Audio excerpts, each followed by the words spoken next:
Hello investors and traders 6/8/2024 செவ்வாய்க்கிழமைக்கான முன்பங்கு சந்தை பகுப்பாய்வு. ஃபஸ்ட் நம்ம எஸ்டர்டேக்கான ப்ரீ மார்க்கெட், அதாவது மண்டேக்கான ப்ரீ மார்க்கெட் ரிப்போர்ட், நெக்ஸ்ட்டு டியூஸ்டேக்கான pre market analysis. First pre market ரிப்போர்ட்டை பேஸ் பண்ணளுக்கு எஸ்டர்டே எனக்கு நிஃப்டி 50 இண்டெக்ஸ் நம்ம எக்ஸ்பெக்ட் பண்ண மாதிரி 300 பாயிண்ட்ஸ் வந்து நம்மளுக்கு கேப் டவுனில் ஓப்பன் ஆச்சு. ஒரு 400 பாயிண்ட்ஸ் நினைக்கிறேன். நம்ம எக்ஸ்பெக்ட் பண்ணது 300 பாயிண்ட்ஸ், பிலோ 300 பாயிண்ட்ஸ் நம்மளுக்கு கேப் டவுன். பட் நம்மளுக்கு 400 பாயிண்ட்ஸ் வந்து மார்க்கெட் வந்து நம்மளுக்கு கேப் டவுனில் வந்து ஓப்பன் ஆச்சு. ஸோ ஓப்பன் ஆனியும் ஃபர்தராக வந்து நான் டெலகிராமில் வந்து இந்த லெவல்ஸ் நான் அப்டேட் பண்ணியிருந்தேன். 23,920. ஸோ அந்த லெவலில் வந்து மார்க்கெட் வந்து ஃபர்தராக வந்து சப்போர்ட் லெவலாக வந்து ரீச் பண்ணிச்சு. அகெயின் ஓப்பன் ஆன டேவோட ஹைக் வந்து போச்சு, பட் பிரேக் ஆகலை. ஒரு சில கன்ஃபர்மேஷன்லாம் நம்மளுக்கு கிடைக்கல. சடனாக அங்கேருந்து மறுபடியும் மார்க்கெட் வந்து ஃபில் ஆகி 23,920 வந்து நம்மளுக்கு ஒரு சப்போர்ட் எடுத்து அகெயின் மார்க்கெட் நம்மளுக்கு ஒரு பையிங் ப்ரெஷர் இம்ப்ளிமெண்ட் ஆகி ட்ரேட் வந்து எஸ்டர்டே வந்து கம்ப்ளீட் ஆச்சு. ஓவரால் இண்டெக்ஸோட பெர்ஃபார்மன்ஸை பேஸ் பண்ணுற அளவுக்கு நிஃப்டி 50 பார்த்தீங்கன்னா ஒரு 2.68% வந்து நம்மளுக்கு கீழே விழுந்துருந்துச்சு. 662 பாயிண்ட்ஸ் வந்து நம்மளுக்கு நெகட்டிவ் வந்து க்ளோஸ் ஆச்சு நிஃப்டி 50. அடுத்து நிஃப்டி பேங்க் பார்த்தீங்கன்னா 1258 பாயிண்ட்ஸ் வந்து நம்மளுக்கு நெகட்டிவ் வந்து கம்ப்ளீட் ஆயிடுச்சு. 2.45% வந்து நெகட்டிவாக நம்மளுக்கு கம்ப்ளீட் ஆயிடுச்சு. நிஃப்டி இண்டெக்ஸை பொறுத்தளவுக்கு 600 பாயிண்ட்ஸ் வந்து நம்மளுக்கு நெகட்டிவ் வந்து எஸ்டர்டே வந்து ட்ரேட் வந்து கம்ப்ளீட் ஆச்சு. ஸோ எஸ்டர்டே நான் சம் கம்பெனிஸோட ஏர்னிங் செல்ஸ்லாம் நான் சொல்லியிருந்தேன். ஸோ அதை பேஸ் பண்ணுற அளவுக்கு அந்த கம்பெனியோட ஏர்னிங் செல்ஸ் எப்படி இருக்குது அப்படிங்கிறத பார்ப்போம். நெக்ஸ்ட் நம்மளோட வேர்ல்டு வைஸ் அனலைஸையும் செக் பண்ணிக்குவோம். ஸோ ஓஎன்ஜிசி க்ரூட் ஆயில் அப்படிம்போம். ஓஎன்ஜிசியை பேஸ் பண்ணுற அளவுக்கு ஸோ க்ரூட் ஆயில் ப்ரொடக்ஷன் வந்து டிக்ளைன் ஆயிருக்கு. 1.4% வந்து டிக்ளைன் ஆயிருக்கு குவார்டர் 1ல். சரிங்களா? அதே மாதிரி கேஸ் ப்ரொடக்ஷன் வந்து ஃபால் ஆயிருக்கு 4%. ஸோ டோட்டலி வந்து நெகட்டிவாக வந்து எனக்கு தெரியுது. ஓஎன்ஜிஸோட ஏர்னிங் ரிசல்ட்ஸ் நம்மளுக்கு பாசிட்டிவாக வரல. ஸோ அதுவும் நம்மளுக்கு நெகட்டிவாக தான் வந்திருக்கு. கிட்டத்தட்ட ப்ராஃபிட் டிக்ளைன்ஸ் பார்த்தீங்கன்னா 43% வந்து ப்ராஃபிட்டோட டிக்ளைன் ஆயிருக்கு. ஸோ இயர் ஆன் இயரை பேஸ் பண்ணுற அளவுக்கு 10,236 crore வந்து ஏர்னிங் செல்ஸாக வந்து ஸோ ஓஎன்ஜிசியோட கிடச்சிருக்கு. ஸோ ஓஎன்ஜிசியை பொறுத்தளவுக்கு டோட்டலி நெகட்டிவ். ஓகேங்களா? அண்ட் அனதர் ஒன் கம்பெனிஸ்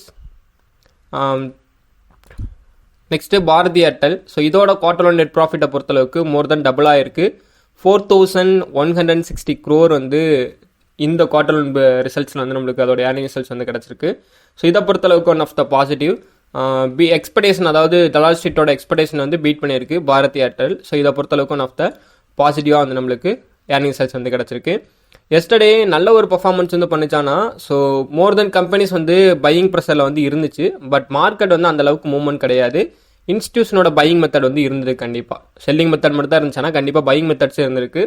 நம்ம ஆல்ரெடி டே பை டே சொல்கிறதான், மார்க்கெட்டில் ஒரு பிளேஸ் போயிடுச்சுன்னா கண்டிப்பாக ஒரு செல்லிங் ப்ரெஷர் இருக்கணும். ஸோ எல்லாருமே பை பண்ணிக்கிட்டே மேலே போயிட்டே இருந்தாங்கன்னா ஸோ அப்போ யாருக்கு தான் ப்ராஃபிட்? ஸோ இப்போ ப்ராஃபிட்டில் இருக்கவங்க கண்டிப்பாக செல் பண்ணால் மார்க்கெட் வந்து கீழே விழுகணும்.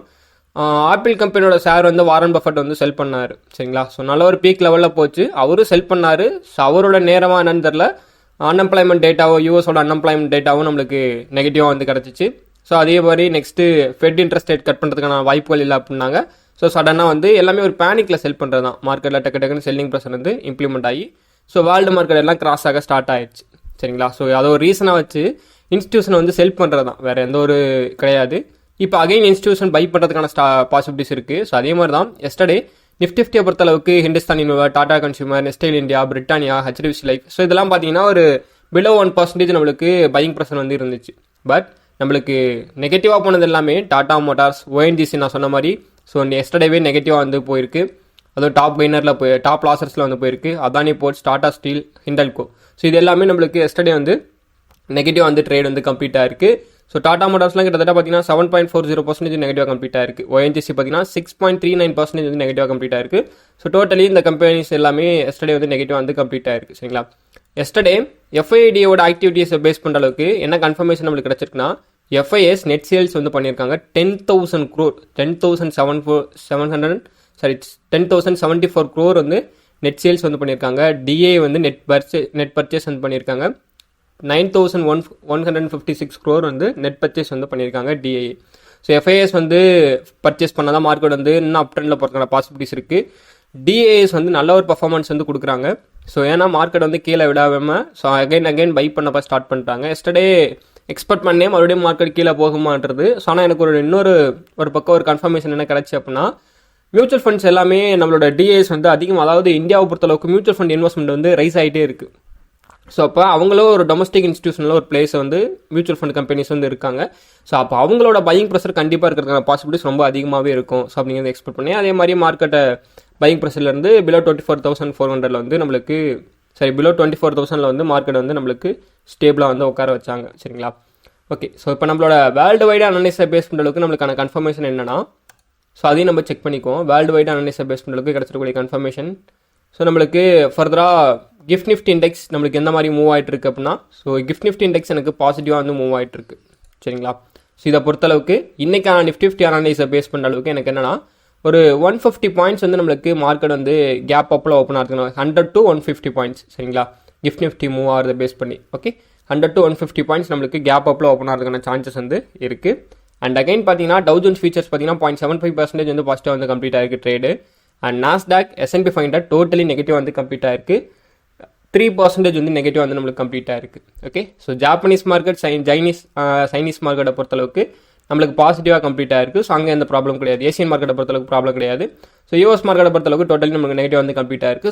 ஓரளவு இன்னைக்கு அந்த ப்ராப்ளம் சால்வ் ஆகி நம்மளுக்கு ஒரு பையிங் ப்ரெஷர் ஸ்டார்ட் ஆகிருக்கிற பாசிபிலிட்டிஸ் இருக்குது. ஸோ அப்படிங்கிறத என்னோட ஒரு ஐடியாவாக தெரியுது.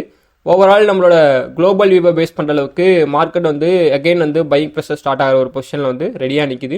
ஸோ இருந்தாலும் இந்தியன் இண்டிசஸை பொறுத்தளவுக்கு சம் கன்ஃபர்மேஷன் டெக்னிக்கலி இருக்குது. ஸோ அதையும் நான் உங்களுக்கு வந்து சொல்கிறேன். சரிங்களா? கமாடிட்டிஸை பொறுத்தளவுக்கு என்ன கன்ஃபர்மேஷன் கிடைச்சிருக்கு அப்படின்னா, so crude oil Brent crude oil பார்த்தீங்கன்னா கரண்ட்லி குரூட் ஆயில் யூஎஸ்டி பார்த்தீங்கன்னா 74.16 பர் பேரல் வந்து ட்ரேட் வந்து ரன் ஆகிட்டு இருக்கு. பிரெண்ட் குரூட் ஆயில் பார்த்தீங்கன்னா 77.30 பர் பேரல் வந்து ட்ரேட் வந்து ரன் ஆகிட்டு இருக்கு. ஸோ டோட்டலி பாசிட்டிவ் வந்து மூவ் ஆகிட்டு இருக்கு. ஆனால் எனக்கு கிடச்சிருக்கக்கூடிய கன்ஃபர்மேஷன்லேயே ஏடிஆரோட பர்ஃபார்மன்ஸ். ஸோ ஏடிஆரோட பர்ஃபார்மன்ஸை பொறுத்தளவுக்கு Axis bank, doctor Reddy, HDFC, so total ADRs negative. சரிங்களா?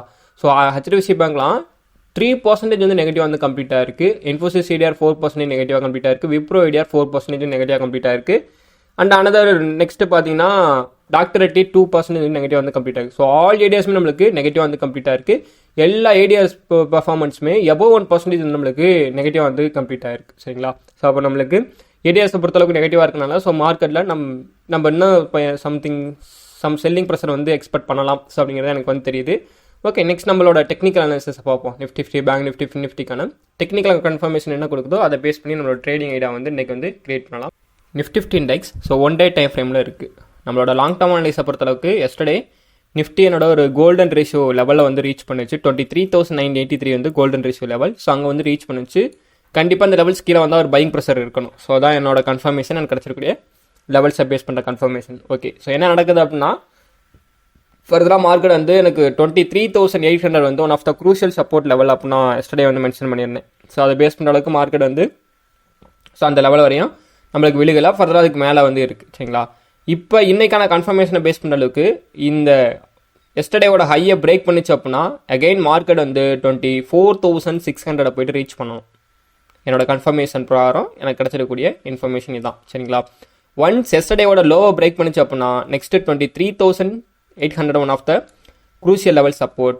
ஒன்ஸ் எனக்கு அகைன் அதை பிரேக் பண்ணுது அப்படிங்கிறப்ப 23,650 அதுக்கு அடுத்த லெவல் சப்போர்ட், அதுக்கு பிலோ சப்போர்ட். நெக்ஸ்ட் பார்த்தீங்கன்னா 23,450 அதுக்கு அடுத்த லெவல் சப்போர்ட்டாக வந்து எனக்கு வந்து கன்ஃபர்மேஷன் வந்து கிடச்சிருக்கு. ஓகே, ஸோ ஷார்ட் டேர்மில் நம்மளோட நிஃப்டியோட கன்ஃபர்மேஷனில் ட்ரேட் இருக்கிற கன்ஃபர்மேஷன்னா நல்ல ஒரு கன்ஃபர்மேஷன் என்ன கிடச்சிருக்குன்னா 22,000. சரி, இது வந்து ஃபின் நிஃப்டி. நான் 22,000 வருதுன்னு பார்த்தேன். சாரி. ஓகே, ஸோ நம்மளுக்கு நிஃப்டியை பொறுத்தளவுக்கு நம்மளுக்கு கிடச்சிருக்கூடிய கன்ஃபர்மேஷன் என்னென்னா 24,210. சரிங்களா? ஸோ அந்த லெவலுக்கு நம்மளுக்கு போகணும். ஃபர்தராக இந்த ஹையை நம்மளுக்கு பிரேக் பண்ணி ஓப்பன் ஆகுது 24,130. இப்போ 24,051ங்கிறப்ப 24,150 200க்குள்ளே மார்க்கெட் வந்து ஓப்பன் ஆகுதுன்னா இந்த ஒரு பர்டிகுலர் பிளேஸ்க்குள்ள வந்து சப்போர்ட் எடுக்கும். 24,100 இந்த பிளேஸ்க்குள்ளே சப்போர்ட் எடுத்துருச்சுன்னா 24,200 இந்த லெவலில் வந்து பிரேக் பண்ணுது அப்படிங்கிறப்ப நம்ம ட்ரேட் வந்து எக்ஸிக்யூட் பண்ணலாம். ஸோ இதை வந்து நம்மளோட டார்கெட்டாக வந்து ஃபிக்ஸ் பண்ணலாம். 24,389 வந்து என்னோட டார்கெட்டாக நான் ஃபிக்ஸ் பண்ணலாம். இல்லைனா டேவோட ஹை என்னோட டார்கெட்டாக நான் ஃபிக்ஸ் பண்ணுவேன். ஃபஸ்ட்டு இது வந்து செகண்ட் ட்ரைலிங் ஸ்டாப் லாஸ் கண்டிப்பாக யூஸ் பண்ணிக்குவேன். ஸோ என்னோட ட்ரேட் வந்து நான் எக்ஸிக்யூட் பண்ணுவேன். இல்லை எனக்கு அங்கேருந்து இதையும் மார்க்கெட் பீட் பண்ணி நம்மளுக்கு செல்லிங் ப்ரெஷர் ஸ்டார்ட் ஆகுது அப்படிங்கிறப்ப எக்ஸாக்டாக அந்த ஜோன் இந்த ட்ரெண்ட் லெவல் என்னோட நெக்ஸ்ட் சப்போர்ட்டாக நான் வந்து ஃபிக்ஸ் பண்ணியிருக்கேன் 23,800. சரிங்களா? இதான் என்னோட எக்ஸாக்ட் சப்போர்ட் லெவல். ஒன்ஸ் அதை பிரேக் பண்ணிச்சுன்னா 23,690. ஸோ அது என்னோட அடுத்த லெவல் சப்போர்ட்டாக நான் வந்து ஃபிக்ஸ் பண்ணியிருக்கேன் நிஃப்டி இண்டெக்ஸ்க்கு. ஸோ பேங்க் நிஃப்டி இண்டெக்ஸில் என்ன கன்ஃபர்மேஷன் கிடச்சிருக்குன்னா பேங்க் நிஃப்டியில் எஸ்டர்டே வந்து நல்ல ஒரு டவுன் பர்ஃபார்மன்ஸ் வந்து கொடுத்துச்சு. இதுவே என்னோட கோல்டன் ரேஷியோ பர்ஃபார்மன்ஸ் லெவலில் வந்து பிரேக் பண்ணியிருக்கு. ஸோ மார்க்கெட்டில் இன்ஸ்டியூஷனோட செல்லிங் ப்ரெஷர் இருக்கனால ஸோ அந்த மாதிரி வந்துச்சு. இப்போ அகெயின் இன்ஸ்டியூஷனோட பையிங் மெத்தட் வந்து ஸ்டார்ட் ஆகிறதுக்கான பாசிபிலிட்டிஸ் இருக்குது. டிஏஎஸோட பையிங் மெத்தடை பேஸ் பண்ணுற அளவுக்கு எஸ்டர்டே மட்டும் எஃப்ஐஎஸ் வந்து செல்லிங் ப்ரெஷர் இல்லாமல் இருந்துச்சுன்னா டிஏஎஸ் மார்க்கெட் வந்து நியூ ஆல் டைம் ஹை வந்து தூக்கிட்டு போயிட்டு இருப்பாங்க. ஸோ செல்லிங் ப்ரெஷர் இருக்கும்னா ஓரளவுக்கு செல்லிங் ப்ரெஷர் இருந்தனால தான் மார்க்கெட்டில் பையிங் ப்ரெஷரே கிரியேட் ஆச்சு. ஏன்னா இவ்வளோ ஒரு லோவில் கிடைக்கிறப்ப ஸ்டாக் வாங்க விட மாட்டாங்க. ஸோ அப்படி வாங்கினாங்க. ஓகேங்களா. ஓகே, இது வந்து எஸ்டர்டே என்னோட சப்போர்ட் லெவல் வந்து ரீச் பண்ணவே இல்லை. 49,700 என்னோட சப்போர்ட் லெவலில் நான் வந்து வச்சிருந்தேன், பட் ரீச் பண்ணலை. ஸோ அங்கேருந்து சம் கன்ஃபர்மேஷன்லாம் போயிட்டுருக்கு. ஒரு வேளை மார்க்கெட் நம்மளுக்கு கீழே விழுந்துச்சுன்னா அகைன் 49,700 இந்த லெவலில் வந்து சப்போர்ட் எடுக்கிறதுக்கான பாசிபிலிட்டிஸ் வந்து இருக்குது.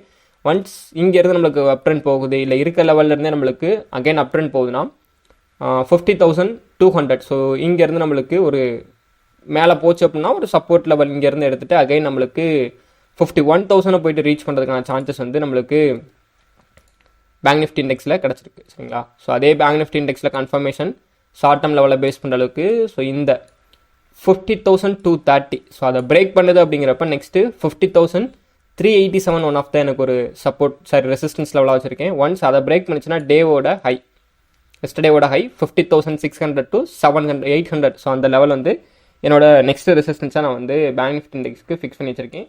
அதையும் பிரேக் பண்ணிச்சுன்னா நம்மளுக்கு இந்த ரெசிஸ்டன்ஸ் இந்த ட்ரெண்டோட ரெசிஸ்டன்ஸையும் இந்த லெவலையும் போயிட்டு கேப்பை ஃபில் பண்ணுறதுக்கான பாசிபிலிட்டிஸ் இருக்குது. இல்லை ஒருவேளை நம்மளுக்கு மார்க்கெட் டவுன் ட்ரெண்டில் வருது அப்படிங்கிறப்ப நீங்கள் கைட் இந்த லெவல் அதாவது 50,000 பிரேக் பண்ணுது அப்படின்னாலே நம்ம ட்ரேடை வந்து எக்ஸிக்யூட் பண்ணுங்கள். 49,645 உங்களோட சப்போர்ட் லெவலாக நீங்கள் வந்து ஃபிக்ஸ் பண்ணிக்கோங்க. ஸோ என்னோட ட்ரேடிங் பிளான் நான் தான் வச்சிருக்கேன். ஃபின் நிஃப்டி இண்டெக்ஸை பொறுத்தளவுக்கு ஸோ டுடே வந்து எக்ஸ்பைரி டே. நான் ஆல்ரெடி சொன்னேன் ஃபின் நிஃப்டி இண்டெக்ஸ் ஒரு ஃபாலிங் சேனல் பாட்டோட கன்ஃபர்மேஷனில் வந்து லாங் டேர்மில் வந்து வந்துட்டு இருக்கு. இந்த சப்போர்ட்டை பிரேக் பண்ணால் மார்க்கெட் வந்து நம்மளுக்கு டவுன் ட்ரெண்ட் அப்படின்னு எக்ஸ்பெக்ட் பண்ணிட்டு இருக்கோம் ஆல்ரெடி அப்படின்னா. ஸோ அதே மாதிரி எஸ்டர்டேவோட லோவை பிரேக் பண்ணிச்சுன்னா மார்க்கெட் வந்து கீழே விழுகணும்.